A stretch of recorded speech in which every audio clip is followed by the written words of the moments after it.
You're listening to the University of Sioux Falls Campus Ministries podcast.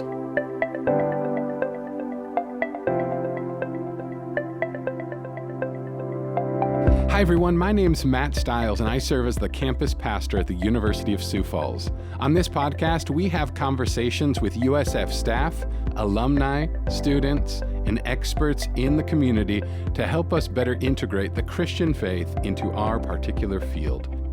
Our focus this semester will be psychology and spiritual formation.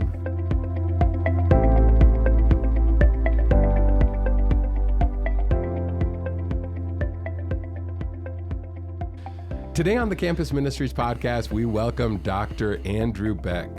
Dr. Beck is an assistant professor of psychology and has been at the University of Sioux Falls since 2017. Dr. Beck received his Bachelor of Arts in Psychology from the University of Sioux Falls and his Master of Arts and PhD in Human Factors Psychology from the University of South Dakota. He routinely teaches undergraduate courses in statistics and data analysis, research methodology, cognitive psychology, and learning and behavior. He also teaches a graduate course in research methodology as part of the Doctorate in Leadership graduate program. And so, Dr. Beck, we're excited to have you on the podcast this morning. Thanks for joining us. Thanks for having me, Matt. Yeah, so this semester we are discussing the topics of psychology and spiritual formation, and we're sharing helpful insights on both of those. And so here at the University of Sioux Falls, we have something called the Sophomore Leadership Institute, which really focuses in on helping students foster leadership skills and empowers them to positively impact their chosen career field. And so, Dr. Beck, you were one of the guest speakers at this gathering. And so can you tell us a little bit about what you presented on and why that topic is important? Yeah, so when I was first asked to present at this, I'm by no means an ethicist. And I would happen to be reading a book called 5 Days at Memorial. And it was total coincidence, luck, divine intervention that I was reading the book at the same time that I was asked to present on this. And so kind of the idea behind my talk to the Leadership Institute is, as leaders, we have to make difficult decisions. You know, it's easy to make a win-win decision where everybody wins. Sometimes you're going to have win-lose decisions, but there's always going to be times where it's, lose-lose. And so to give kind of some background of the topic that I presented, it happened during Hurricane Katrina. And it resonated with me because I was in high school and this happened in New Orleans, obviously. And even then, I heard about it and I knew this was a big thing. And so basically what happens in the story is there's a hospital, it's called Memorial. It's been renamed since then. And the medical staff, the nurses, the doctors, the whoever kind of came to this conclusion of not everyone is going to get out of here alive. And so they had to make a decision. They created their own kind of triage system of 1s, 2s, and 3s. 1 being patients who are in fairly good health. They could sit up or walk. Number 2 were patients who were sicker and would need help, some more assistance to move. And then 3s, patients who were very ill and or had a DNR order, so do not resuscitate. And so in the book, they talk about the lengths that they go through to get people out. They use this old helipad that hadn't been used since the Reagan administration, and it was all rickety and rusty and things like that. But kind of what I posed to the students and everybody who's part of the Institute is there's 2 big ethical dilemmas that the employees faced. The first one is, if we can't evacuate everyone, there's 3 options. 1, do we abandon living patients to suffer and likely die alone in a hospital surrounded by floodwaters, no electricity, no AC, no running water, limited food, limited drinking water, limited medications, amongst other things? That's option 1. Option 2, do we medicate, i.e. euthanize, patients that can't be evacuated so they won't suffer, presumably while they pass away? So those were kind of the 2 options that the medical staff were facing. But then I posed this question of, is there a third option? Is there something else we're not thinking of? And so there's not an answer to that question necessarily, but it's something to think about. So what the hospital staff decided to do is the second one, medicate patients so that they can, pass comfortably. So that's the first ethical dilemma that I pose to the students and everybody else who was there. But then the second dilemma is it happened afterwards. So kind of the main character of our story Her name is Dr. Anna Poe. And understandably, people were upset. Once they sort of figured out what was happening, people were upset. And so people wanted her charged with crimes. And so the second dilemma that I pose to the Institute is, if Anna Poe and there were two other nurses that were sort of helping her along with this, if we indict and charge them, we risk medical professionals leaving the state and making medical professionals hesitant to help when another disaster inevitably happens. This is in New Orleans. New Orleans is in a bowl. They're going to have this type of situation again. And so they said, if we do this, then next time this happens, God willing, hopefully it doesn't, but if it does, medical professionals are going to be thinking, okay, well, Dr. Poe tried to help. She got charged. I'm not even going to try. I'm not even going to risk it, right? So the other side of that coin is, well, if we don't, then what about the families of the patients who didn't make it? We're not getting justice. We're not getting, I don't know if retribution is the right word, but it's sort of going unpunished, unaddressed. And so there's not really any right or wrong answers to these questions. But when I created sort of the talk, I wanted to create something palatable, because you know this. Ethics, it's a big thing. It's a big topic to try to tackle. It's, we could go on and talk about it forever. But I wanted to give the students sort of this concrete example and sort of end it with, I don't know what the right answer was. I know what I maybe would have done. I understand why Dr. Poe did what she did, but there's not necessarily a quote unquote right or wrong answer. And so I lay the groundwork with that, and we kind of talk about, win-win decisions are great. I'd love to be a leader when everything's a win-win decision. Sometimes you got your win-lose decisions, but what this was a lose-lose. No matter what Dr. Poe and her colleagues did, somebody was losing. Everybody was losing. So I kind of posed that, and then kind of the main part of this is I wanted to give students ethical scenarios that were relatable to them. So we get into kind of these research teams, and I hand out various scenarios that are all sort of academic related or campus related, so that way we're not thinking about these hypothetical things that they may or may not ever be involved in. Yeah. I wanted it to be something that they could relate to, and maybe they had been involved in something like that. I think that's so helpful. When people think about leadership, oftentimes there might be an assumption of there's always going to be a win-win situation. Maybe there's a win-lose, but I think sometimes if there's any loss involved, it's like, well, then we can't make a decision. And so often there are just lose-lose situations. Even thinking of not only the difficulty of making decisions, but also how we evaluate those who are leading around us. Sometimes if there's a loss and we look at those leading, we're just like, well, obviously they just made a horrible decision because there had to be a win-win. Yeah. When in reality, we don't know the complexity of the situation, and we can just come to quick judgments on that. Yeah, and using that 5 days at Memorial situation, it was exactly that case where the public didn't really know the full extent of what had happened and what was going on until later. And so immediately they're like, Dr. Poe is, she should have made a better decision, this, that, the other. But when you get the full story, it's like, yeah, it wasn't a preferable decision, but maybe it was the best option they had, or maybe it was the only option they had. Sure. Right. And so, being a leader, you're not always in this enviable position. And one of the challenges that when I hand out these ethical scenarios that I challenge the groups to is make a decision. Don't just go, oh, well, too bad, we're out of time, and then you shrug your shoulders. Like, I say, I want you guys to make a choice. You don't all have to agree on the choice, but I want your group to make a choice. Yeah, I think that requirement of, okay, now let's make a choice really gets you into it, because then you have to own something, and you have to discern, well, what's my reasoning? What are the motives here? What are my values that are I'm going to run things through? And I think one of the things that's easy to do is to criticize when we don't have to make a decision, because then when you don't have to make a decision, you don't enter into the complexities of the situation itself. Yeah, you can talk about the hypotheticals and these are my values and my beliefs, which are great. Yeah. But when it comes time for a decision to be made, then it turns into something more real. Right. Because it's going to impact people, and part of being a leader is, you have to look out for your flock, look out for your people. And being a good leader means you want to do what's right by them, what's right by you.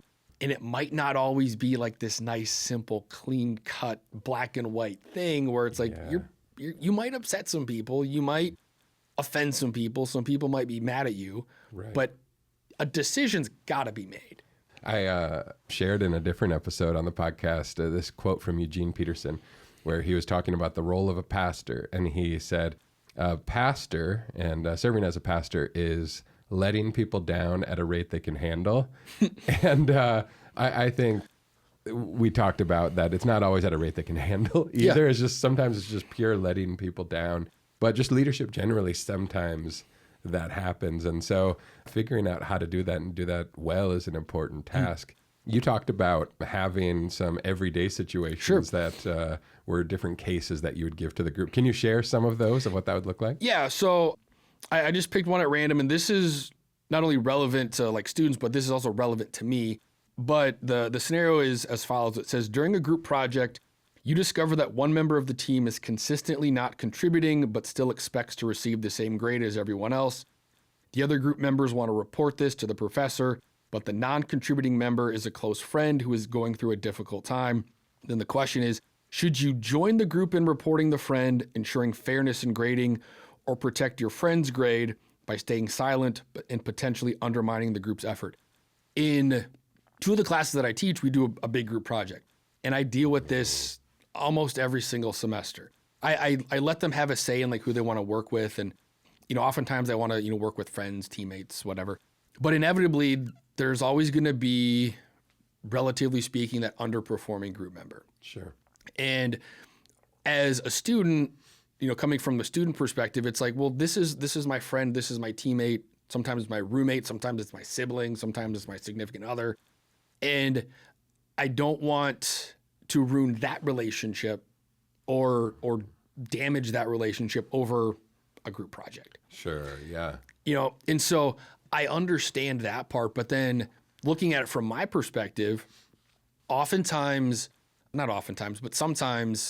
I'll hear something from a student say, hey, I'm going through some stuff, some personal stuff, and I don't necessarily feel right telling the group, so I don't say anything about it. So they're kind of in the dark of why. Why is this person underperforming? And so, the challenge with this is, and I tell students this in my class, of don't let this group project ruin or damage already existing relationships, And so the thing that they kind of have to wrestle with and deal with is, yes, I want to keep my friendship with whoever this is, but also at the same time, I want grading to be fair. Like I don't want them to get the same grade that I get and they didn't do half as much work as I did. Right. And so there's always a leader in the group, whether they realize it or not. I can go around the classroom and I can point to, okay, this is the leader of that group. And so what I'll kind of pose to the de facto leader of the group is, what do you want to do? And so I put the question or the dilemma to them. I said, hey, you can talk with your group. Like I'll trust you guys with whatever you want to do, but it's a challenge because I don't want to say nobody's going to win, but like it's one of those lose-lose where if we don't mention it, or if we don't do anything about it, then maybe we're sending this message of, hey, you don't have to work as hard to get the same grade that we're going to get. Or it's, we want to protect sort of our friendship and let's just not say anything about it, pretend that nothing's wrong. Yeah. And so I want to pose that question to the leader of the group in the class and say, well, what do you want to do? And sometimes, they'll be like, well, I don't know. That's why I'm talking to you. And so I totally get their response of, well, you're the professor. Why don't you make the decision? And I'll make a decision. Like, sure. Unbeknownst to them, I've got a decision and what I kind of want to do. But the challenge for me is if I've had a conversation with that group member, that student who's like, hey, I've been going through some stuff and X, Y, and Z, I can't say that. I can't necessarily give that context. And so I feel I feel like I'm not serving the other students in the group because I'm not telling them everything, but I can't. You know, or like it's not my news to share. You know what I mean? Yeah, right. Yeah, that's a great situation where as people are discerning it, one question that comes up is, I guess, justice versus unity.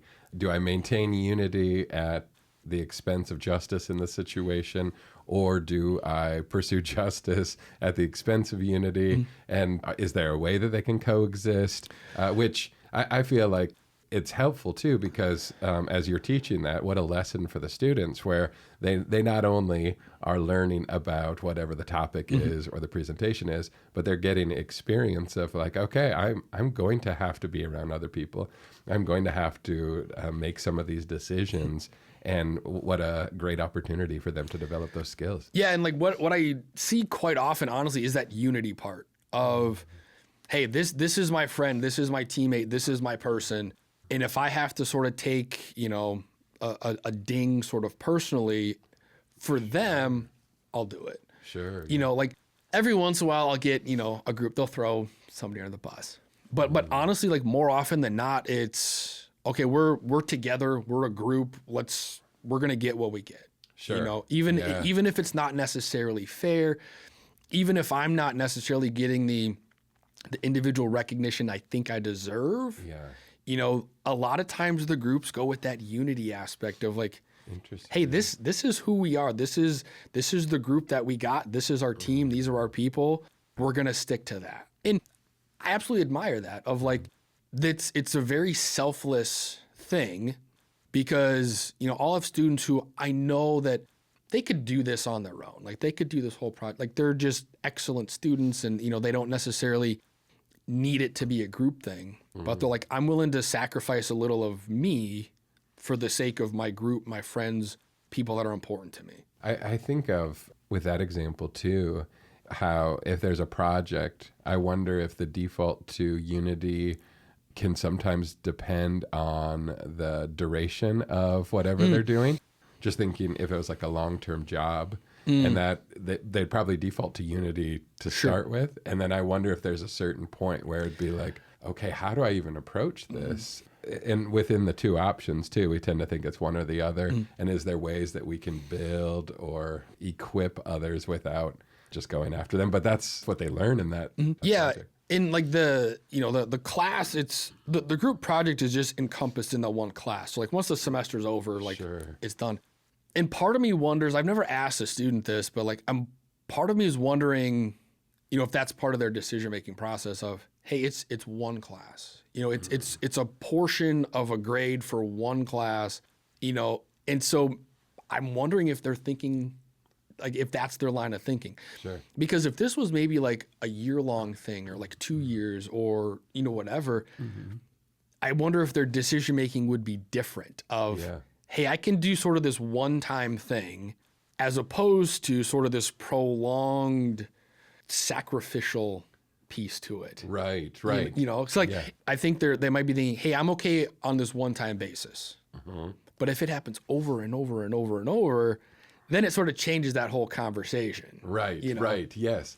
Yeah, I think of ministry situations where people are eager to serve others, and they want to help, they want to be a part of this and that, and they're invited to maybe participate in this and that, and then they've learned to maybe say yes to more things. And then they get to a certain point and they're like, I've never learned how to say no. Yeah. And I don't know even how to approach boundaries at this point, or is boundaries a value? How far do I take boundaries? And so I think some of that process of making decisions and how we make decisions is just helpful to start thinking about, because it reminds me a little bit of theology in that a lot of times we have all these theological thoughts and assumptions, and we haven't always pieced them together to say, okay, how does my belief about who God is and what he's doing connect to this particular decision? And so we just operate with maybe two truths that even contradict each other, and we haven't put them in contact with each other. And so I feel like projects like this and even this presentation really helps people go through, okay, what yeah, what do I do when these things come into conflict with each other? And as people are making those decisions, are there any guidelines or insights that you would share if people are trying to discern, like, how do I start telling what my values are? Any insight you'd share there? Yeah, I mean, I think, obviously everybody's different. Everybody has different values, but like one of the things that I love about USF is, it doesn't matter sort of what the decision is. It always comes back to the mission. Like what's our mission? Why are we here? Culture for service. Like it's literally written on a building on campus. And so that's kind of what I would, recommend to people or suggest people is, what is your mission? Like what do you believe in? What do you want to do? And everything, all of your decisions, good, bad, or otherwise, should serve that mission. Because as a university, inevitably there's decisions that some people might not like and some people do and all that stuff. But as long as it's tied back to our mission of what we're here for and why we've been here for so long, I'm okay with it. As long as we're serving that mission, as long as we're not trying to be something that we're not. And so that's what I would recommend to people is don't do something that is not you. Don't make a decision that doesn't fit you and your outlook and your values. Like stay true to those values, whatever they happen to be. And as long as you do that, then you can feel comfortable with that decision. Not everybody else is going to agree with it, but you could say, hey, I made this decision because X, Y, and Z, because I was raised this way. I was taught this. I believe in this. And as long as it comes back to that, I mean, that's probably going to be the best way to make any sort of tough decision is, are you serving yourself, not like in a selfish way, but like, are you serving your beliefs and what you think is right and how you want to impact the world, Yeah, that's helpful. Thinking of the culture for service. Yeah. And there's a statue on campus, the Divine Servant. I walk by it every day. Yes, that it's a beautiful reminder of Jesus stooping down to wash his disciples' feet. And he says to them in that passage that it's based on is, you call me Lord and Rabbi, and you're right, that's what I am. But what you need to understand is I'm not coming with the posture of coming over you and dominating you. I'm lowering myself to be with you and to serve you. And I think there's so many images there of just values of how God has revealed himself in Jesus. I think of humility is such an important thing. And when we're trying to serve others, what does it look like to be humble? Or even in the case studies that you mentioned, there is a humility of, I'm going to have to make a hard decision. And sometimes I might make a right decision. And sometimes I don't know if I made a right decision, or sometimes I know I made a wrong decision. And having the humility to be like, okay, I'm sorry. I think I messed up there. And I think the humility also, as we're coming alongside others who are making decisions, when they own the humility of their own decision making, that we can come along with humility in the form of graciousness to say, yeah, we can see that this was a complex situation. And I think when there's a mutual humility that comes alongside one another, it's a really ripe opportunity for community to grow in. And then I think just the opportunities of, are we looking around to give ourselves in service to others? Like, what are our giftings? What are the ways that we can help? And it's not always an easy decision, but I think that posture of humility wherever we go is a huge value. I mean, absolutely. I walk by that statue every single day, and it's, I'm not trying to be, use hyperbole, but it's always like a nice little reminder of, okay, here's why I'm here. Here's why I love what I'm doing. Here's why I'm here. And it's not like a thing where, I'll stand by the statue and, contemplate life. It's just, sure, yeah. I just see it as I walk by. And, as a leader, I think humility is an incredibly underrated thing, because I've gotten better at this, with age, with experience, of telling students like, hey, I was wrong. Hey, I did X, Y, and Z. I thought it was right, but I made a mistake on this one. Let's rectify that situation. And so being humble and having sort of that humility in your decision making, then other people can kind of see it and go, okay, now I kind of understand the situation that they were in. It's this very complex, this very nuanced thing. It was tough. It's tough to make a choice, but if somebody can be humble about it and say, hey, maybe I didn't pick the right option, or maybe I should have did this instead of that. Like, it's not going to necessarily make things okay, so to speak, but it's like, now we can sort of work together. Now we're on the same page. Now we're, use that word unity. We're unified in this. Let's see if we can, make the best of it, or let's see if we can change something together. Yeah. Because I think it's really tough to be in a situation where you have a leader that's not humble, that's not open to change or open to feedback or whatever. I think things are a lot easier as a leader if you're open to that conversation, you're open to being humble, you're open to being wrong. Because spoiler alert, we're going to be wrong more often than not. Yes. Right. Yeah. And so I think having sort of that transparency and that humbleness, it's not going to make decisions necessarily any easier, but it's going to make, facing the ramifications or the consequences of that decision perhaps a little easier than they otherwise would be. Yes. Yeah. Yeah. I like that imagery that you mentioned of when we are humble in our decisions, when we are humble in just the process in general, it puts everything out in the light and says, okay, here's where I am. So we're working with the same reality. Yeah. And to not do that reminds me of what Jesus called his disciples not to do, where he tells them, that the pagans and the Gentiles, they lord it over other people. That's how they rule, is they come over and they dominate other people. And he says that should not be the way among you. But I think sometimes maybe there's a fragileness when we have to make complex decisions as leaders where we don't want to own it, and so we'll just steamroll people. We'll roll over. We won't talk about the complexity of the situation. We'll just dominate others. But humility really lays the cards out on the table and says, hey, here's what we're working with. Let's pursue this together. Yeah, and to kind of bring this back to my original example of the Hurricane Katrina thing, after everything happened, and some of the members of the public were outraged, once I heard about this, a lot of medical professionals, nurses, doctors, that sort of thing, went to their defense, and they were like, hey, you guys don't understand. This job is tough enough, but let's add no electricity, no water, no food, 5 feet of standing water, no rescue in sight. Like they didn't necessarily all agree with what the decision was, but they said, you guys don't understand the situation. Again, that's sometimes easier said than done to sort of fully understand. Sure. It's never going to necessarily always be that simple. But once the public started to realize, oh, it was worse than we thought. Like we knew it was bad, but like we didn't know it was that bad. And again, not to say that, people's minds were changed about was this right, wrong, or otherwise, but they were more understanding of how difficult of a decision this was. They probably still were thinking, hey, I don't want to be that person, make that choice. Like, I'm glad it wasn't me.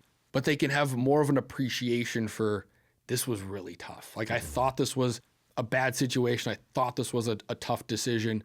But now that I know more of the story, I think maybe kind of the word that popped in my head was a little bit more compassion of, I feel a little bit more compassion about this person had to make that decision, and it could not have been any more difficult, or, the gray areas could not have been any more gray. Yeah, I feel like I just love talking about this. And I think this gets into some important topics of humility, compassion, and the difficulty of leading, but paying attention to those things that are forming us, both how we lead and how we evaluate others as well. And so just appreciate your willingness to join me and share about your insights. Yeah, thanks for having me.